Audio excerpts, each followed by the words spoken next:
Good morning mga ka-growers B1000 Plus foliar fertilizer. Nandito po tayo sa Nagmisaan, Barangay Nagmisaan, Paniki, Tarlac at ito po yung palayan. Ito yung sabog tanim na tinatawag natin. At ito po ay pag-aari ni Kagawad Wilfredo Patricio po. Sila po ang nandito.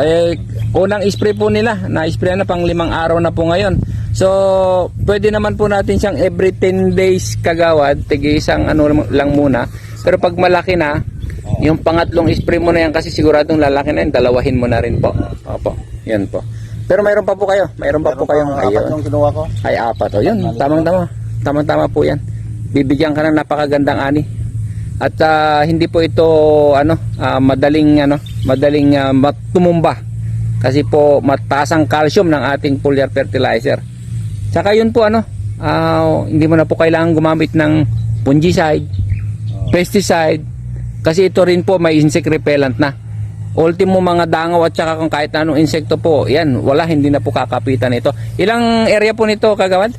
Ito 3,000. 3,000. Kasama po ito. Ayan. So, ito po yung susubaybayan natin, papasubaybayan natin sa kasamaan natin dito. Brad Isagani, kasi siya yung malapit dito para po ma-monitor niya. At hanggang mag-harvest po, i-monitor natin to. Kasi kung ilan po yung naaani dati ni Kagawad, ay sisiguraduhin natin na 21 ang nakuha ko dito ngayon. 21 kaban. Ay, nako.